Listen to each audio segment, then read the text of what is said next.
suis Caroline Durand, naturopathe.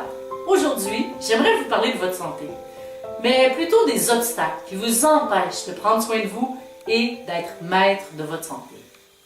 J'exerce ma profession depuis bientôt 30 ans et à travers ces années de pratique-là, j'ai remarqué que beaucoup de personnes réagissent très rapidement quand ils vont sentir un malaise, alors que d'autres personnes vont venir me voir en catastrophe, mais après des semaines d'avoir enduré toute cette souffrance-là.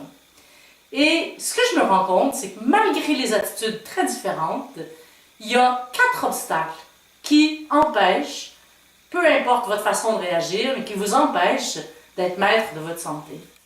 Je vais vous donner un exemple pour mieux expliquer tout ça. Disons que j'ai 2 sœurs jumelles qui viennent me rencontrer.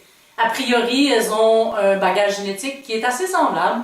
Elles ont une alimentation qui se ressemble, des habitudes de vie, des niveaux de stress qui se ressemblent également. Okay? Pour la situation, on va le faire comme ça. Mais elles ont une façon de réagir à la maladie, au malaise, de façon qui est complètement différente. Ça m'étonne toujours. En fait, la première, on va l'appeler Adèle. Elle vient me voir dès qu'elle sent le moindre malaise. Elle se connaît bien, elle est à l'écoute d'elle, elle prend soin de son corps. En fait, Adèle, je ne l'ai jamais rencontrée dans des situations très graves parce qu'elle vient toujours me voir avant que les choses se détériorent.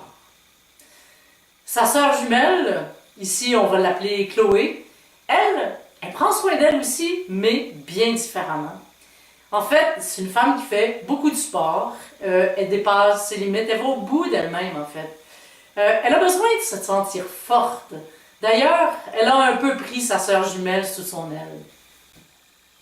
Mais Chloé, elle va venir rarement me voir. Mais quand elle vient, c'est parce qu'elle est rendue au bout et c'est sérieux.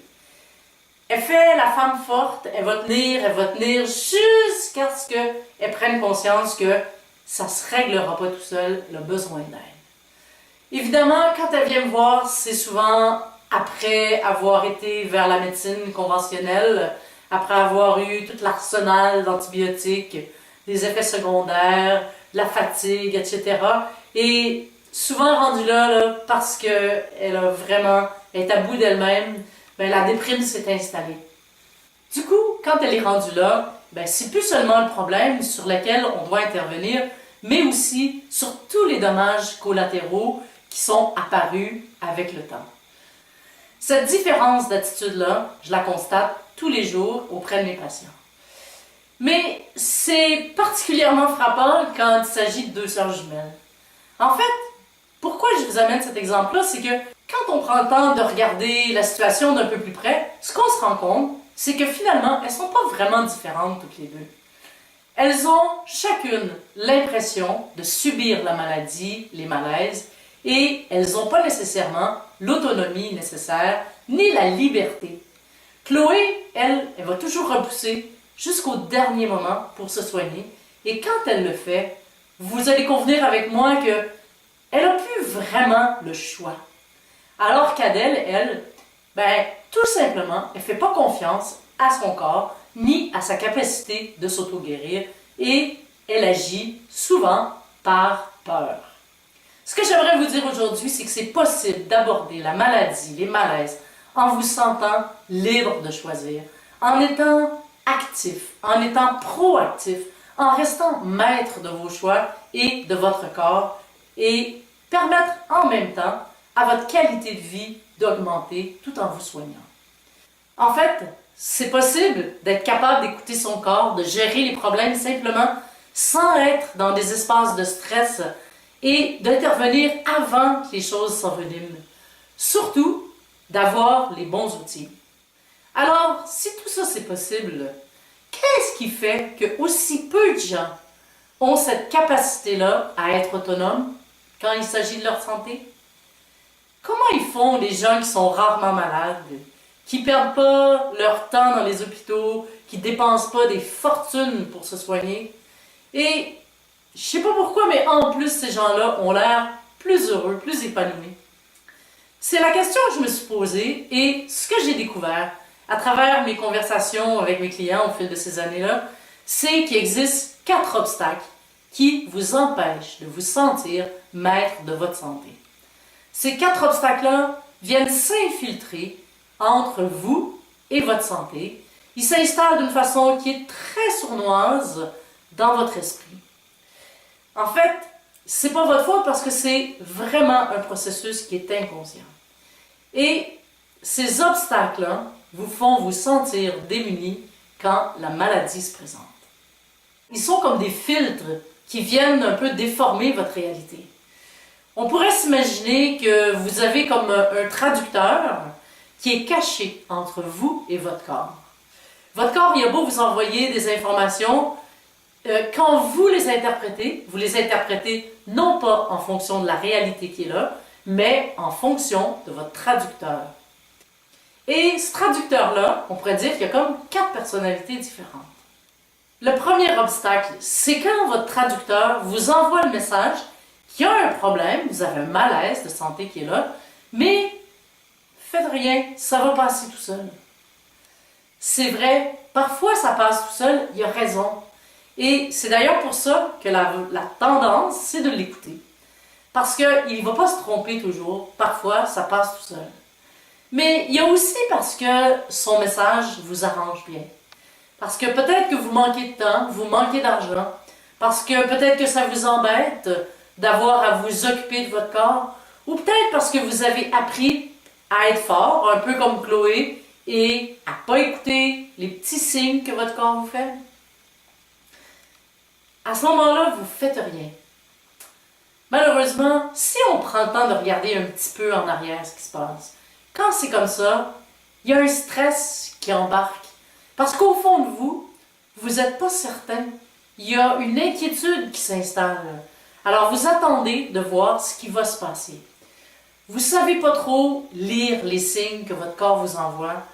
Vous vous demandez peut-être, est-ce que je suis fatigué? Est-ce que j'ai besoin de repos? Est-ce que c'est mon système immunitaire?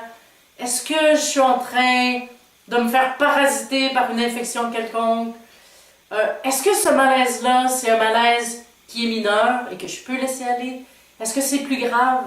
Avez-vous remarqué comment, dans ces moments-là, il y a une partie de notre esprit qui reste constamment aux aguets? Quand tout ça, ça se met en marche, avec ça, il s'installe un sentiment d'impuissance. Vous avez l'impression un peu d'être paralysé en attente de. Voilà pour le premier obstacle. Le deuxième obstacle, lui, qui vous empêche d'être maître de votre santé, c'est quand votre traducteur vous arrive, il est tout affolé, il y a un problème. Là, il met ça gros, il gesticule, etc. Il exagère, et là, j'exagère un peu moi aussi. Et là, la panique s'installe pour vous, la peur est déclenchée en vous, la peur que tout à coup, ce qui est en train de se passer, ce soit grave, que ce soit trop gros et que vous ne réussissiez pas à vous en sortir tout seul. Est-ce qu'il y en a parmi vous qui ont ce réflexe-là de réagir avec la peur aussitôt qu'un malaise s'installe? Ou bien vous imaginez des scénarios abracadabrants de ce qui va se passer dans votre corps? Est-ce que c'est une bosse? Est-ce que c'est ci? Est-ce que c'est mon système digestif? Est-ce que ça va aller? Est-ce que je vais être malade? Etc. Toutes ces questions-là qui s'installent dans votre esprit. Dans ces cas-là, contrairement aux personnes qui croient que ça va passer tout seul, vous avez plutôt tendance à courir chez l'expert immédiatement pour prendre aucun risque. Il ne vous vient même pas à l'idée de chercher la solution tout seul. Vous êtes convaincu que les autres savent mieux que vous. Les personnes insécures sont souvent celles qui vont apprendre le mieux parce qu'en fait, elles ne laissent rien au hasard, elles veulent tout comprendre. C'est d'ailleurs en général les meilleurs thérapeutes parce qu'elles savent très bien ce qu'elles font. Mais pour arriver à cette étape-là, évidemment, il faut qu'elles aient laissé tomber la panique, la peur, et elles vont le faire en apprenant, en se formant davantage. Ce sont vraiment des experts. Le troisième obstacle, c'est quand votre traducteur intérieur a pris le temps d'analyser la situation, a vu qu'il y avait un problème et arrive avec sa pile de dossiers et vous dit « il y a un problème, mais la situation est très complexe. » Cette façon de réagir-là vous empêche d'être libre de prendre votre santé en main parce que ça vous fait croire que votre corps est une machine qui est trop compliquée. Là, on retrouve Adèle, mais on retrouve aussi Chloé.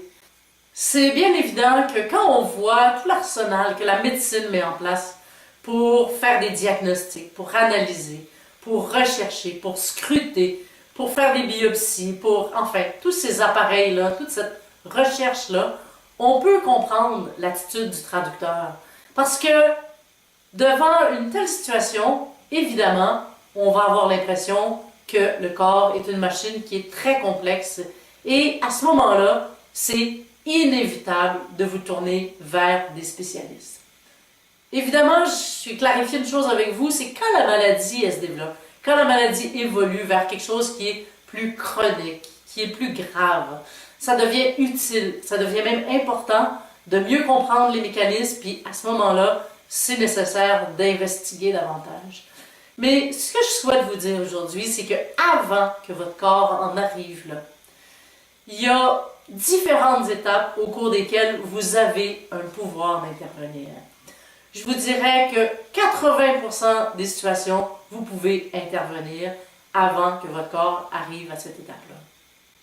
Le quatrième obstacle, c'est quand votre traducteur arrive, qui vous défile tout un long parchemin et qui commence la déclaration en disant « Vous avez un problème, voici la longue liste de toutes les solutions qui vous sont possibles. » Évidemment, quand vous regardez cette longue liste, la première chose que vous vous dites, il y a tellement de choses que c'est impossible de trouver ce qui est juste pour moi.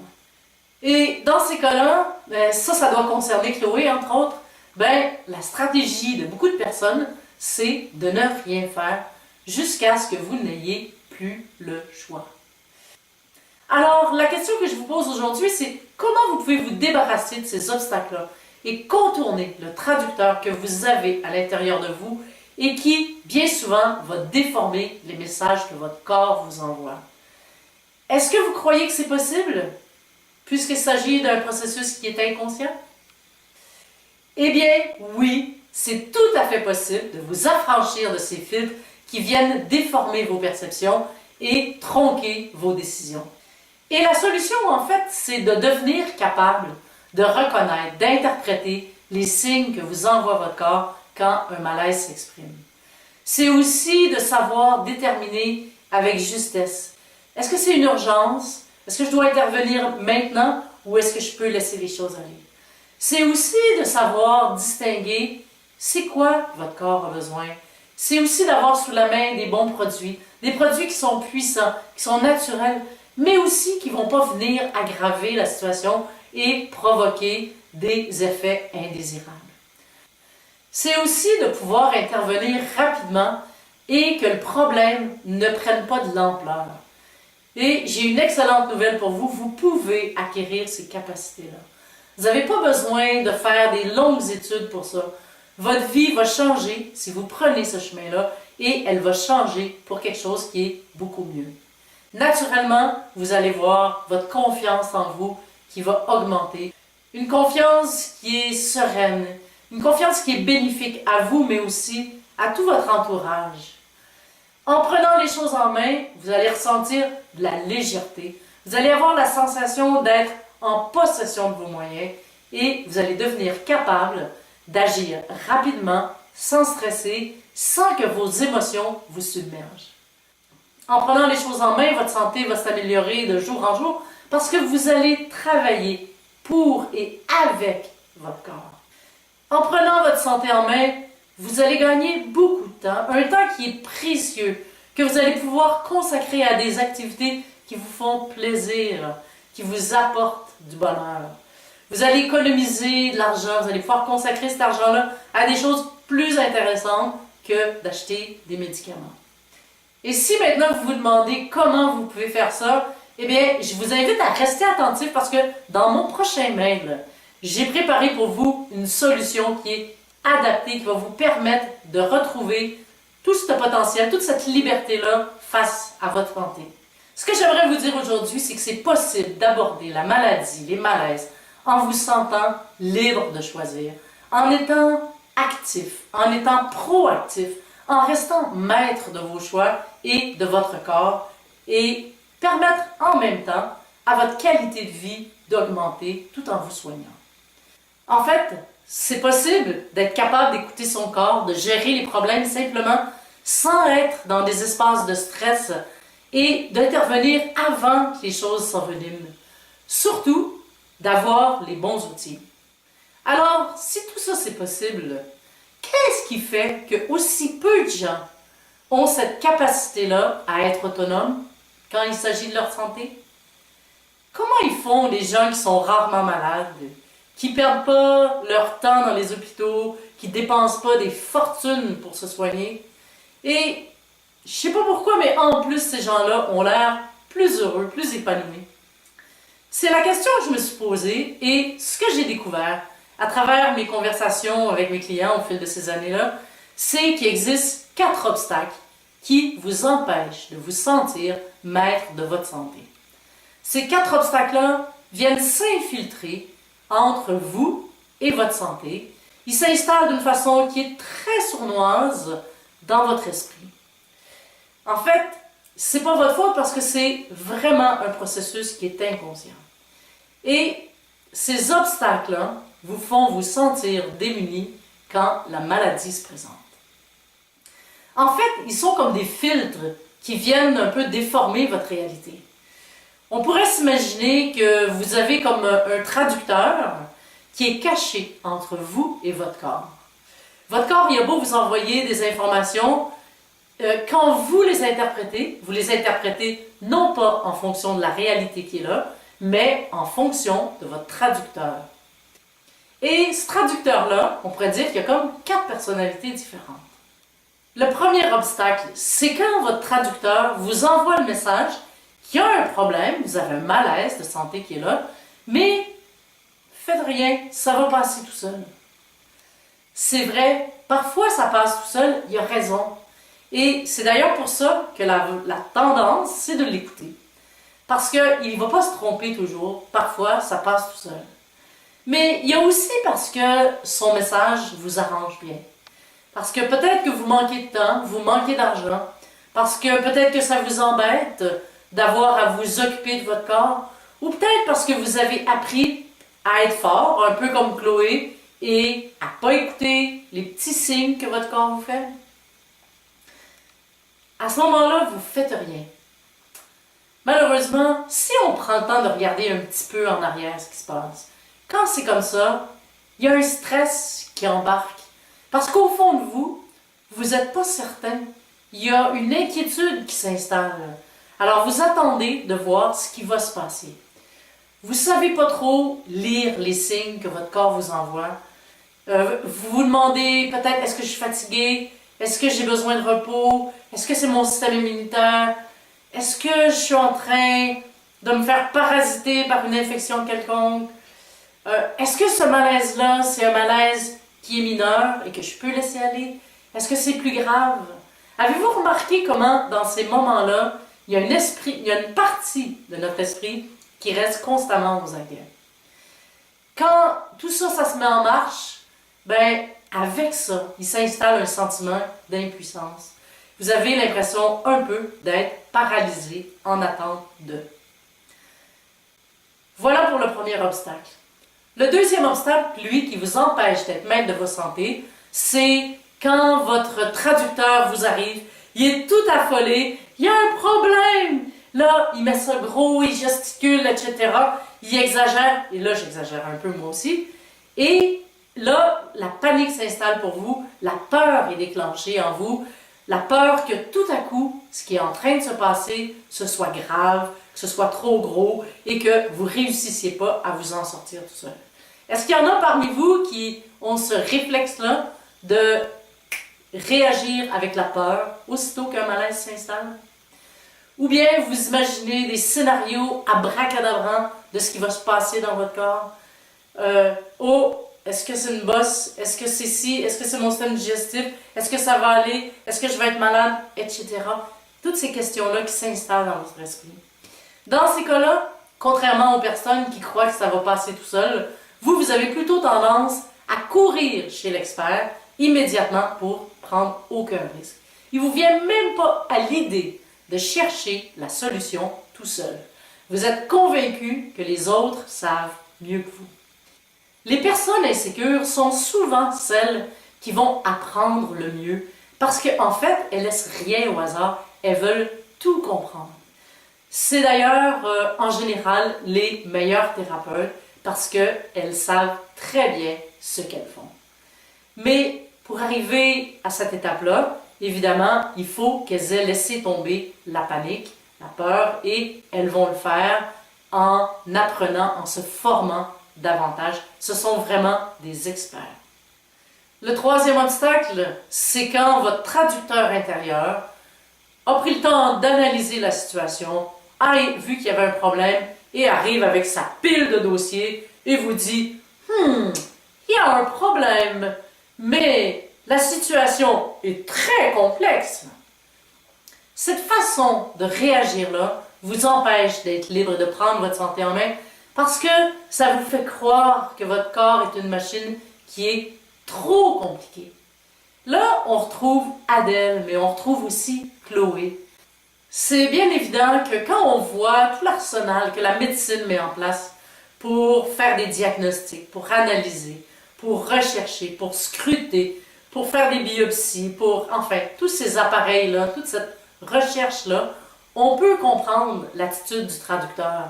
Parce que devant une telle situation, évidemment, on va avoir l'impression que le corps est une machine qui est très complexe et à ce moment-là, c'est inévitable de vous tourner vers des spécialistes. Évidemment, je vais clarifier une chose avec vous, c'est quand la maladie elle se développe, quand la maladie évolue vers quelque chose qui est plus chronique, qui est plus grave, ça devient utile, ça devient même important de mieux comprendre les mécanismes, puis à ce moment-là, c'est nécessaire d'investiguer davantage. Mais ce que je souhaite vous dire aujourd'hui, c'est qu'avant que votre corps en arrive là, il y a différentes étapes au cours desquelles vous avez un pouvoir d'intervenir. Je vous dirais que 80% des situations, vous pouvez intervenir avant que votre corps arrive à cette étape-là. Le quatrième obstacle, c'est quand votre traducteur arrive, qui vous défile tout un long parchemin et qui commence la déclaration en disant « Vous avez un problème, voici la longue liste de toutes les solutions qui vous sont possibles. » Évidemment, quand vous regardez cette longue liste, la première chose que vous vous dites, c'est il y a tellement de choses que c'est impossible de trouver ce qui est juste pour moi. Et dans ces cas-là, ça doit concerner Chloé, entre autres, la stratégie de beaucoup de personnes, c'est de ne rien faire jusqu'à ce que vous n'ayez plus le choix. Alors, la question que je vous pose aujourd'hui, c'est comment vous pouvez vous débarrasser de ces obstacles-là et contourner le traducteur que vous avez à l'intérieur de vous et qui, bien souvent, va déformer les messages que votre corps vous envoie. Est-ce que vous croyez que c'est possible, puisqu'il s'agit d'un processus qui est inconscient? Eh bien, oui, c'est tout à fait possible de vous affranchir de ces filtres qui viennent déformer vos perceptions et tronquer vos décisions. Et la solution, en fait, c'est de devenir capable de reconnaître, d'interpréter les signes que vous envoie votre corps quand un malaise s'exprime. C'est aussi de savoir déterminer avec justesse. Est-ce que c'est une urgence? Est-ce que je dois intervenir maintenant ou est-ce que je peux laisser les choses aller? C'est aussi de savoir distinguer c'est quoi votre corps a besoin. C'est aussi d'avoir sous la main des bons produits, des produits qui sont puissants, qui sont naturels, mais aussi qui ne vont pas venir aggraver la situation et provoquer des effets indésirables. C'est aussi de pouvoir intervenir rapidement et que le problème ne prenne pas de l'ampleur. Et j'ai une excellente nouvelle pour vous, vous pouvez acquérir ces capacités-là. Vous n'avez pas besoin de faire des longues études pour ça. Votre vie va changer si vous prenez ce chemin-là et elle va changer pour quelque chose qui est beaucoup mieux. Naturellement, vous allez voir votre confiance en vous qui va augmenter. Une confiance qui est sereine, une confiance qui est bénéfique à vous, mais aussi à tout votre entourage. En prenant les choses en main, vous allez ressentir de la légèreté. Vous allez avoir la sensation d'être en possession de vos moyens et vous allez devenir capable d'agir rapidement, sans stresser, sans que vos émotions vous submergent. Évidemment, en prenant les choses en main, votre santé va s'améliorer de jour en jour parce que vous allez travailler pour et avec votre corps. En prenant votre santé en main, vous allez gagner beaucoup de temps, un temps qui est précieux, que vous allez pouvoir consacrer à des activités qui vous font plaisir, qui vous apportent du bonheur. Vous allez économiser de l'argent, vous allez pouvoir consacrer cet argent-là à des choses plus intéressantes que d'acheter des médicaments. Et si maintenant vous vous demandez comment vous pouvez faire ça, eh bien, je vous invite à rester attentif parce que dans mon prochain mail, j'ai préparé pour vous une solution qui est adaptée, qui va vous permettre de retrouver tout ce potentiel, toute cette liberté-là face à votre santé. Alors en terminant, si vous voulez, on va résumer les 4 obstacles qui vous empêchent présentement d'être maître de votre santé. Le premier obstacle, c'est de croire que ça va s'arranger tout seul. Le deuxième obstacle, c'est la peur. La peur qui vous paralyse et qui ne vous donne même pas l'occasion de vous demander si vous êtes capable de prendre votre santé en main. Le troisième obstacle, c'est de croire que votre corps est une machine qui est tellement compliquée que vous n'avez pas ce qu'il faut pour intervenir. Et le quatrième obstacle, c'est de voir qu'il existe tellement de possibilités sur le marché que vous ne savez plus où mettre la tête. Et la bonne nouvelle, c'est que ces obstacles-là perdent de leur pouvoir à partir du moment où ils deviennent conscients. Parce qu'à ce moment-là, vous pouvez poser des gestes concrets, agir pour retrouver votre liberté et votre santé. Alors, je vous invite à ne pas manquer mon prochain courriel où vous allez découvrir comment vous pouvez retrouver votre liberté, retrouver votre capacité de choisir, d'agir et d'être maître de votre santé. Sur ces mots, je vous dis à très bientôt. Vous vous demandez probablement comment vous pouvez faire pour retrouver cette autonomie-là. Eh bien, c'est aussi ce que je me suis posé comme question parce que régulièrement, je reçois dans mon bureau des gens qui me disent « j'ai pas le choix ». Et cette phrase-là me déchire le cœur. Parce que je crois que le corps a un potentiel extraordinaire. Je crois que les huiles essentielles ont un potentiel extraordinaire pour nous accompagner. Et ce que je souhaite avant tout, c'est de vous offrir la possibilité de mieux connaître votre corps, de mieux connaître les huiles essentielles pour que, à votre tour, vous puissiez être autonome et libre. Et pour toutes ces raisons-là, j'ai décidé de créer une formation sur Internet, aussi parce que j'avais envie de la rendre accessible au plus de gens possible. Que vous puissiez profiter de mon expérience et que je puisse vous aider à dépasser un ou l'autre des 4 obstacles qui se dressent présentement entre vous et votre santé, entre vous et votre plein épanouissement aussi. Dans la formation Libre et en santé que j'ai créée pour vous, vous allez apprendre à interpréter les signes que votre corps vous envoie sans que vous ayez un traducteur qui vienne mettre son grain de sel. Vous allez acquérir la confiance, la pleine possession de vos moyens quand un problème de santé survient, que ce soit pour vous ou pour les proches. D'ailleurs, si vous êtes parent, vous savez très bien à quel point il peut être difficile de réagir d'une manière qui est adaptée quand il s'agit des malaises de vos enfants. Parce que les émotions viennent prendre le pas sur le rationnel. Vous allez également apprendre quelles huiles essentielles utiliser, à quel moment, de quelle manière les utiliser. Je vous accompagne dans vos expérimentations pour que vous fassiez vos gammes en toute sécurité. Et finalement, vous allez découvrir la joie qu'il y a de devenir actif dans la gestion de votre corps et surtout d'avoir le pouvoir de choisir. Évidemment, je ne suis pas en train de vous dire que vous allez avoir une santé parfaite, ni que du jour au lendemain, vous allez être des experts. Ce que je veux vous faire découvrir, c'est que vous pouvez avoir une position qui est différente face à la maladie. Ce que je veux en fait, c'est que vous soyez à l'écoute des signes que votre corps vous envoie et que vous soyez capable de les gérer. Que vous puissiez considérer que chaque symptôme qui apparaît est une chance pour vous. En fait, Si votre corps parle à certains moments, c'est justement pour que vous tombiez pas malade. Ce sont des signes, des alertes. Alors, en changeant de positionnement, ça veut dire que vous allez acquérir la capacité d'écouter ces signaux-là, de les accueillir, de devenir attentif aux messages que votre corps est en train de vous envoyer et surtout de considérer qu'ils sont là pour vous dire qu'une partie de vous a besoin d'une attention particulière et que vous ayez assez d'amour pour vous-même pour vous offrir cette attention-là. Malgré la croyance populaire, la maladie, ça n'arrive pas par hasard et ça n'arrive pas soudainement non plus. Si vous devenez capable de distinguer ces moments-là où il y a un déséquilibre, où vous avez des outils pour retrouver l'harmonie en vous au plus vite, alors vous allez vous sentir de mieux en mieux dans votre vie, dans votre santé.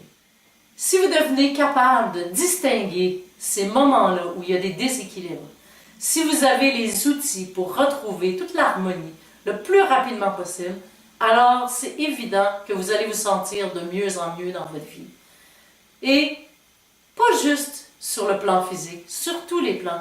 Parce qu'on sait très bien aussi que la santé physique, ça affecte le moral, ça affecte tous les aspects de votre vie. Je vais vous reparler de cette formation-là, mais en attendant, vous pouvez découvrir ce qu'elle contient en cliquant sur le lien qui se trouve juste en dessous de cette vidéo. Vous allez voir que certains modules sont très agréables aussi. C'est pas juste pour la santé, c'est aussi pour votre bien-être, c'est aussi pour vous sentir beau, vous sentir bien dans votre corps et surtout bien dans votre tête. Les huiles essentielles sont capables de tout ça et de bien plus encore. J'aimerais terminer sur une petite note quand même parce que je veux vraiment vous accompagner sur ce chemin-là qui mène vers votre autonomie. Et pour faire ça, j'ai limité le nombre de places à 50 personnes. Alors, j'ai envie de prendre le temps de m'occuper de vous. Si vous êtes intéressé à emprunter ce chemin-là et prendre confiance en vous, vous connaître mieux, vous aider et aider les gens qui vous entourent, eh bien, prenez le temps d'y penser, c'est parfait, mais tardez pas trop. Sur ces mots, je vous dis à très bientôt et j'ai très hâte de vous retrouver.